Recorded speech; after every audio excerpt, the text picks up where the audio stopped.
Hello hello hello hello. तो आज है हमारा स्पोकन इंग्लिश का सबसे पहला दिन। एक चीज हमेशा ध्यान रखना, सेंटेंसेस बनाने के लिए आपको दो चीजों की जरूरत पड़ेगी। Number one vocabulary, number two grammar. Vocabulary हम धीरे धीरे करेंगे, एक दिन या 15 दिन में वोकैबुलरी नहीं हो सकती, डेली बेसिस पर करना होगा, जो हम साथ में मिलकर करेंगे। बट रही बात ग्रामर की, मैं आपको बता रहा हूं इंग्लिश ग्रामर में बहुत सारे टॉपिक्स हैं, हमें उतने सारे टॉपिक्स करने की बिल्कुल भी जरूरत नहीं है। हां, अगर आप एकेडमिक पॉइंट ऑफ व्यू से देख रहे हैं, कोई कॉम्पिटिटिव एग्जाम है या कोई स्कूल में आप पढ़ रहे हो जहां पर ये सारी चीजों की जरूरत है, तो इट्स ओके।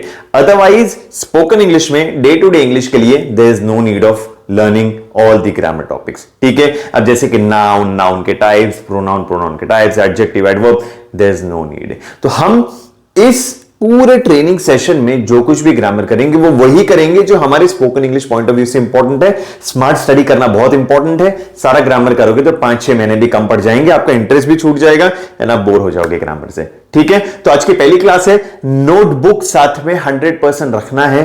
दो ये क्लास रिकॉर्डेड है, आप अपने पास रख सकते हो, कितनी भी बार देख सकते हो, no problem with that. But जब तक आप नोट्स नहीं बनाओगे, जब तक आप लिखोगे नहीं, दिमाग में चीजें बैठेंगी नहीं। सो प्रॉपर नोट्स बनाना, असाइनमेंट्स होंगी हमारे ग्रुप में, होमवर्क आते रहेगा, but notes is very very important. ठीक है, तो कुछ भी नहीं समझ आता है, वीडियो को वापस देखो, वापस देखो। मैंने कोशिश की है जितना इजी वे में हो सके उतना इजी वे में आपको समझाऊं, बट ऑब्वियसली कुछ भी डाउट हो तो आप पूछ सकते हैं। ठीक है, क्लास को शुरू करते हैं।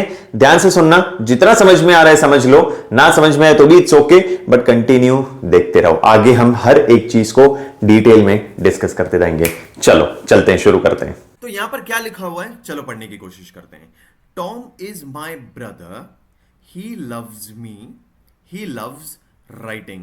तो यहां पर कितने फुल स्टॉप्स हैं? यहां पर full stop 1, full stop 2, full stop 3। मतलब अगर कोई आपसे पूछता है कि यहां पर कितने सेंटेंसेस हैं, तो आप बोलोगे 3 फुल स्टॉप्स हैं, मतलब यहां पर 3 सेंटेंसेस है। टॉम इज माई ब्रदर पहला सेंटेंस, ही लव्स मी दूसरा, और ही लव्स राइटिंग तीसरा। तो जितने फुल स्टॉप्स होंगे उतने नंबर ऑफ सेंटेंसेस होंगे। सबसे पहली बात, अब कोई आपसे पूछे कि कितने वर्ड्स हैं इन तीनों सेंटेंसेस में, तो 1, 2, 3, 4, 5, 6, 7, 8, 9, 10। तो टोटल 10 वर्ड्स यहां पर। तो टॉम एक वर्ड है, इज, माई, ब्रदर, ये जितने भी हुए ये सारे वर्ड्स होते हैं। अब कोई आपसे ऐसे पूछे कि कितने लेटर्स हैं यहां पर, तो 1, 2, 3, 4, 5, 6, 7, 8, 9, 10, ऐसे करके टोटल अगर आप गिनते जाओगे तो जी तक फाइनली हमारे पास 37 लेटर्स हैं। तो यहां पर 3 सेंटेंसेस हैं, 10 वर्ड्स हैं और 37 लेटर्स हैं।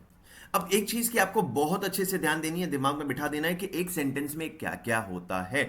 एक सेंटेंस में होता है सब्जेक्ट, होता है वर्ब और होता है ऑब्जेक्टिव पार्ट। तो वर्ब के पहले जो आता है वो सब्जेक्ट होता है, वर्ब के बाद जो आता है वो सेंटेंस का ऑब्जेक्टिव पार्ट होता है। तो इस सेंटेंस में अगर देखेंगे, टॉम इज माई ब्रदर, यहां पर वर्ब जो है वो इज है और वर्ब के पहले जो आता है वो सब्जेक्ट होता है। एक चीज आपको ध्यान रखना होगा, सब्जेक्ट वो होता है जिसके बारे में सेंटेंस में बताया जाता है, या उस सेंटेंस में जो कोई काम करता है या कर रहा होता है उसे सब्जेक्ट कहते हैं। अब सेकंड सेंटेंस में देखते हैं, ही लव्स मी। यहां पर आपकी वर्ब क्या है? लव्स। शायद आपको यह ना पता होगा कि लास्ट में एस क्यों आया, डोंट वरी, आगे के क्लासेस में हम कवर करेंगे। बट लव मतलब प्यार करना, तो वो मुझसे प्यार करता है। यहां पर प्यार करना एक वर्ब हो गया, वर्ब के पहले जो आता है वो हमारा सब्जेक्ट होता है। सेम यहां पर इज एक्चुअली एक ऑक्सिलरी वर्ब है, आगे देखेंगे, don't worry about it, but याद रखना कि ये एक वर्ब है, वर्ब के पहले आया हमारा सब्जेक्ट। सेम यहां पर ही लव्स राइटिंग, तो लव्स यहां पर हुआ हमारा वर्ब, वर्ब के पहले जो आता है वो हमारा होता है सब्जेक्ट। एक और सिंपल चीज यहां पर आपको ध्यान देनी है, वर्ब क्या होता है? तो वर्ब आपको काम के अवस्था के बारे में बताता है, मतलब उसके स्टेट के बारे में बताता है कि काम हो गया है, मतलब पास्ट में खत्म हो गया है, हो रहा है मतलब प्रेजेंट में चालू है वो काम, या होने वाला है मतलब फ्यूचर में। एग्जाम्पल जैसे यहां पर Tom is my brother, is हमारा वर्ब है, इज मतलब वो है अभी, प्रेजेंट में है, ये मेरा भाई है। ही लव्स मी, वो फिलहाल प्रेजेंट में वो मुझसे प्यार करता है। एंड ही लव्स राइटिंग, वो लिखना बहुत पसंद करता है। तो जनरली वर्ब आपको अवस्था के बारे में बताता है काम के, कि काम हो गया है मतलब पास्ट, हो रहा है मतलब प्रेजेंट, या होने वाला है मतलब फ्यूचर। चलो सबसे पहले हम डिस्कस करते हैं सब्जेक्ट के बारे में। सब्जेक्ट बेसिकली हमारा नाउन होता है। सबसे पहले सब्जेक्ट हमारा नाउन होता है, और नाउन का सिंपल सा मतलब है नाम। अब वो चाहे किसी का भी नाम हो, राम, श्याम, रमेश, कमेश, जो भी नाम हो, किसी वस्तु का नाम हो, पेन, पेंसिल, रबर, माउस, या कोई जगह का नाम हो, ऋषिकेश हुआ, उत्तराखंड हुआ, चाइना हुआ, जापान हुआ, इंडिया हुआ, किसी का भी नाम हो, वस्तु का नाम हो। दुनिया में लाखों करोड़ों नाम है, जितने भी नाम होते हैं ये हमारे नाउन होते हैं, और सब्जेक्ट बेसिकली नाउन होता है। अब एक चीज यहां पर नोट करने वाली ऐसी कि हम ग्रामर के डिटेल में नहीं जा रहे, जो हमारे काम का नहीं है वो हम नहीं करने वाले। हम वही ग्रामर करने वाले स्मार्ट स्टडी जो हमारे स्पोकन इंग्लिश के लिए काम आ रहा है। तो यहां पर हम नाउन के टाइप्स में नहीं जा रहे कि नाउन के क्या टाइप है, प्रॉपर नाउन, कॉमन नाउन वगैरह वगैरह, कुछ काम में नहीं आने वाला है लाइफ में। हम सिर्फ वो चीजें कर रहे हैं जो स्पोकन इंग्लिश के लिए काम का है, ठीक है। तो अब जब सब्जेक्ट की बात कर रहे हैं तो सब्जेक्ट या तो सिंगुलर होता है या तो प्लूरल होता है। सिंगुलर मतलब एक वचन, प्लूरल मतलब बहुवचन। जैसे कि अगर सब्जेक्ट है टॉम, तो टॉम क्या है, एक ही इंसान है, तो वो हो गया सिंगुलर। बट अगर सब्जेक्ट है टॉम एंड सैम, तो वो दो लोग हैं, एक से ज्यादा लोग हैं, तो वो हो गया प्लूरल, बहुवचन। फादर मतलब एक ही पिता, पेरेंट्स मतलब माता पिता, पेन मतलब एक ही पेन, पेन्स मतलब बहुत सारे पेन, प्लूरल हो गया। मैन एक ही मर्द, वुमन एक ही औरत, और उसके प्लूरल हो गए मेन, विमेन। एक चीज ध्यान रखना, जब हम सिंगुलर से प्लूरल में कन्वर्ट करते हैं तो जनरली एस लग जाता है। एस लग जाता है मतलब ऑटोमेटिकली प्लूरल हो जाता है। और कुछ कुछ केसेस में मैन जैसे मैन हो गया, वुमन जैसे विमेन हो गया, ई लग जाता है। सो ये चीज का ध्यान रखना है, सिंगुलर से प्लूरल जनरली या तो एस लग जाएगा या तो ए के बजाय ई आ जाएगा। तो यहां पर हमने डिस्कस किया कि सब्जेक्ट जो है वो नाउन होता है। आगे बढ़ते हैं, एक और चीज ध्यान रखना है कि सब्जेक्ट जनरली प्रोनाउंस भी हो सकते हैं। तो जैसे कि सब्जेक्ट या तो नाउन हो सकते हैं या तो काफी बार प्रोनाउंस भी हो सकते हैं। अब ये प्रोनाउन एग्जैक्टली होता क्या है? तो प्रोनाउन जनरली ये जो I, me, we, you, he, she, this, that, ये सारे जो होते हैं ये हमारे सारे प्रोनाउंस होते हैं। अब प्रोनाउंस के बहुत सारे फॉर्म्स भी होते हैं। अब आपकी जानकारी के लिए, प्रोनाउन जो होता है वो नाउन को रिप्लेस करता है। जैसे कि हमारा जो पिछला एग्जांपल था, Tom is my brother, subject यहां पर टॉम है, ही लव्स मी, तो वो मुझसे प्यार करता है। अब वो मुझसे प्यार करता है। ही लव्स राइटिंग, उसे लिखना बहुत पसंद है। तो ये वो कौन है, ये उसे कौन है? ऑब्वियसली बात है, ये टॉम की बात हो रही है। तो मैं चाहूं तो इसे ऐसे भी लिख सकता हूं, Tom is my brother, Tom loves me, Tom loves writing. But क्या आप ऐसे बार बार बोलते हो कि टॉम मेरा भाई है, टॉम मुझसे प्यार करता है, टॉम को लिखना पसंद है? नहीं, आप बोलते हो वो मुझसे प्यार करता है, वो उसे लिखना पसंद है। तो वो, उसे, जहां पर हमने सब्जेक्ट मतलब जो नाउन टॉम है उसे बार बार नाम नाम नाम नाम नहीं बुलाया, और वो, उसे, तो ही, तो ये सारे जो होते हैं ये हमारे प्रोनाउंस होते हैं। एंड इसीलिए डेफिनेशन एकदम फिट हो जाता है कि प्रोनाउन जो है वो नाउन को रिप्लेस कर देता है। एंड इसलिए आई, वी, यू, ये सारे हमारे हो जाते हैं प्रोनाउन। तो बार बार नाम नाम नाम या नाउन नाउन नाउन ना बोलेंगे, उसके बदले हम काफी बार प्रोनाउंस का यूज करेंगे। और ये जितने भी आपको दिख रहे हैं ये सारे प्रोनाउंस हैं, और ये पूरे टेबल में ये सारे प्रोनाउंस के अलग अलग फॉर्म्स हैं। अब ये टेबल बहुत ही ज्यादा इंपॉर्टेंट है, तो अच्छे से इसे बुक में नोट कर लेना प्लीज। इसे रोज देखते रहना जब तक ये पूरा टेबल अच्छे से याद नहीं हो जाता। देखना, अब सब्जेक्ट जो होता है जैसे हमने डिस्कस किया, या तो वो सिंगुलर होता है या तो प्लूरल होता है, जैसे हमने इसके पिछले टेबल में देखा। अब सब्जेक्ट या तो फर्स्ट पर्सन हो सकता है, सेकंड पर्सन हो सकता है, या थर्ड पर्सन हो सकता है। देखिए समझिए, फर्स्ट पर्सन मतलब मैं खुद, ऑब्वियसली मैं फर्स्ट पर्सन रहूंगा क्योंकि मैं बात कर रहा हूं। सेकंड पर्सन मतलब सामने वाला इंसान जो मेरे सामने खड़ा है, जो सामने है, सेकंड पर्सन। थर्ड पर्सन मतलब मुझे और सामने वाले को छोड़कर जितने भी एक्स्ट्रा लोग हैं, जो भी बाहर वाले लोग हैं, वो सारे हो जाते हैं थर्ड पर्सन। मैं फर्स्ट पर्सन, सामने वाला सेकंड पर्सन, और जितने भी एक्स्ट्रा के लोग हैं वो सारे हो जाते हैं थर्ड पर्सन।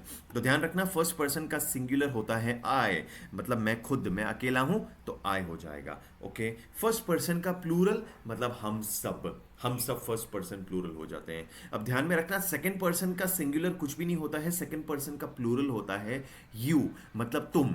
इसका रीजन मैं आपको समझाता हूं। अभी समझो मेरे सामने कोई तो खड़ा है, मैं बोलूंगा यू आर लुकिंग स्मार्ट, ठीक है। और मेरे सामने बहुत सारे लोग खड़े हैं तो अभी मैं बोलूंगा यू आर लुकिंग स्मार्ट। तो यहां पर एक इंसान खड़ा हो या बहुत सारे इंसान खड़े हो, बात यू की ही होती है, इसलिए सेकंड पर्सन का सिंगुलर कुछ भी नहीं है, सेकंड पर्सन का प्लूरल होगा यू। अब थर्ड पर्सन का सिंगुलर है ही, मतलब अगर कोई लड़का हो, वो लड़का, वो तीसरा इंसान है ना, मैं नहीं, सामने वाला नहीं, तीसरा वो लड़का, शी वो लड़की, दिस मतलब अगर मैं मेरे सामने समझो कि पेन है, ओके एक पेन है, मैं बोलूंगा दिस पेन, मैं नहीं, सामने वाला नहीं, तीसरा इंसान, तीसरी व्यक्ति, तीसरा नाउन, दिस पेन। और दैट अगर वो दूर है तो दैट पेन, दिस मतलब नजदीक है मेरे, दैट मतलब दूर है मेरे, मैं बोलूंगा आई वॉन्ट दिस पेन, मुझे ये पेन चाहिए, आई वॉन्ट दैट पेन, मुझे वो पेन चाहिए, तो दूर है, सो वो हो जाता है हमारा थर्ड पर्सन सिंगुलर। अब इट मतलब यह होता है, तो काफी बार हम सब्जेक्ट में दिस के बदले इट के बदले दिस भी रिप्लेस कर सकते हैं,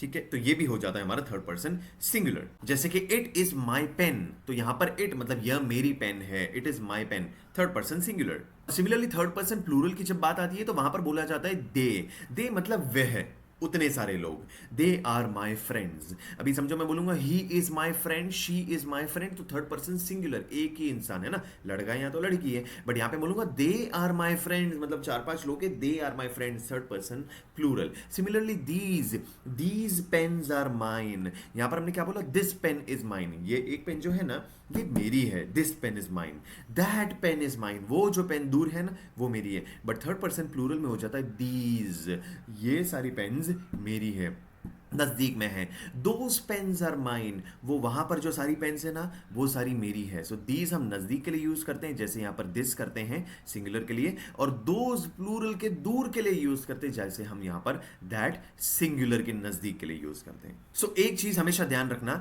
अगर कोई चीज एक है और पास में है तो दिस आएगा, एक है लेकिन दूर है तो दैट आएगा, और अगर बहुत सारे हैं लेकिन नजदीक है तो दीज आएगा, और बहुत सारे हैं बट दूर है तो दोज आएगा। अब ये टेबल का लास्ट थिंग, जितने भी सिंगुलर नाम है, जैसे कि अभी हमने किया सिंगुलर नाम टॉम, एक सिंगुलर है, एक ही इंसान है Tom, father, pen, man, woman, ये सारे हो जाते हैं हमारे थर्ड पर्सन सिंगुलर, क्योंकि एक ही है बट थर्ड पर्सन है, तीसरी व्यक्ति, तीसरा चीज, राइट। एंड प्लूरल नाम मतलब जितने भी प्लूरल हो जाते हैं, Tom and Sam, parents, pen, जितने भी प्लूरल नाम हो जाते हैं ये सारे हमारे हो जाते हैं थर्ड पर्सन प्लूरल। अब अभी तक दो चीज तो हमने एकदम ध्यान से अच्छे से समझ ली है कि सब्जेक्ट जो होता है वो या तो नाउन हो सकता है, मतलब सब नाम जो है वो नाउन हो सकता है, या तो प्रोनाउन हो सकता है, मतलब जो नाउन को रिप्लेस करता है। दो चीजें हमने सीखी, एक दो और चीजें सीखनी है।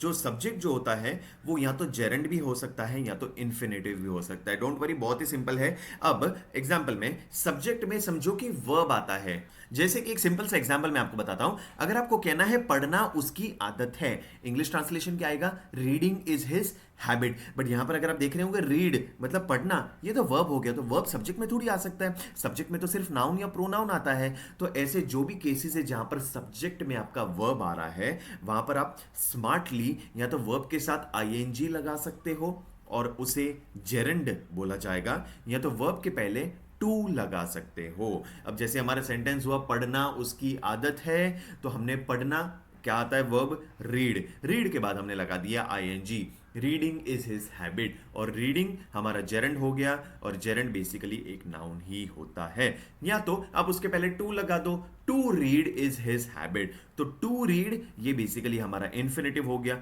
और इन्फिनेटिव भी एक प्रकार का नाउन ही होता है। तो बहुत स्मार्ट खेल रहे हैं हम, या तो सब्जेक्ट नाउन होता है या तो प्रोनाउन होता है, बट ऐसे केसेस जहां पर भी सब्जेक्ट में वर्ब आता है वहां पर हम वर्ब के बाद आईएनजी लगा देंगे और उसको जेरेंड बना देंगे, या तो वर्ब के पहले टू लगा देंगे और उसे इन्फिनेटिव बना देंगे। And the best part is दोनों सेंटेंसेस का मतलब भी एक ही है, reading is his habit, to read is his habit, दोनों सेंटेंस का मतलब एक ही है। यहां पर कुछ एग्जांपल्स आपको दिख रहे होंगे, jogging in the park is my favourite way to stay active, jogging करना पार्क में ये मेरा सबसे फेवरेट वे है एक्टिव रहने का।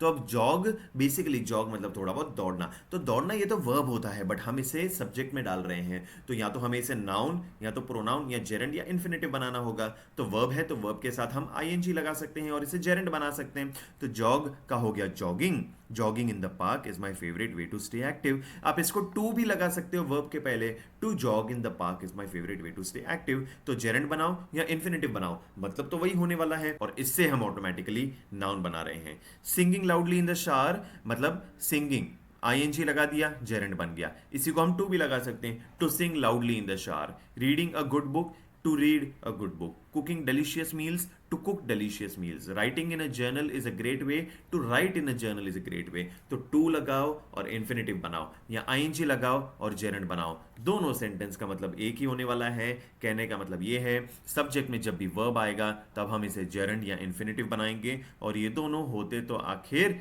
नाउन ही हैं। अब अभी तक हमने ये सारी चीजें कवर कर ली सब्जेक्ट के बारे में, कि सब्जेक्ट जो होता है या तो वो नाउन होता है, या तो प्रोनाउन होता है, या तो जेरेंड होता है, या तो इन्फिनिटिव होता है। ठीक है, तो सब्जेक्ट का पार्ट हमारा यहाँ पर हुआ खत्म। अब सेकंड पार्ट पे आते हैं, जो है हमारा वर्ब। अब वर्ब्स के कुछ कुछ टाइप्स होते हैं, चलो क्विकली देखते हैं, ज्यादा टेंशन लेने वाली बात है ही नहीं, बहुत ही सिंपल है।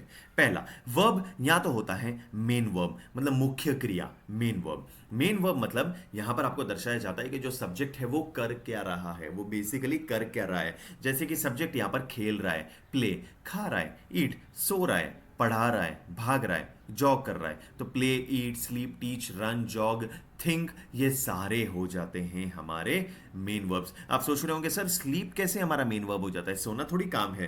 गाइस सोना भी एक काम ही होता है, क्योंकि सोने के टाइम भी इंसान कुछ काम कर रहा है, जिन वो सो रहा है। तो ये जितने भी सब्जेक्ट में मुख्य क्रिया अगर कुछ बड़ा काम कर रही है, वो ऑटोमेटिकली हमारा हो जाता है मेन वर्ब। अब इसमें सेकंड कैटेगरी आती है ऑक्सिलरी वर्ब।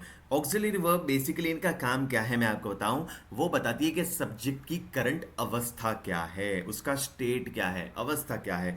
मतलब सब्जेक्ट अभी काम कर रहा है, या कुछ अभी चालू है, कि वो खत्म हो चुका है या करने वाला है। वो बेसिकली उसकी स्टेट बताते, किसकी, सब्जेक्ट की स्टेट, अवस्था बताते कि प्रेजेंट में है, पास्ट में है, या फ्यूचर में है। तो तीन तरह के ऑक्सिलरी वर्ब्स होते हैं, नोट कर लेना। अगेन ये टेबल भी बहुत ज्यादा इंपॉर्टेंट है हमारे spoken English point of view से।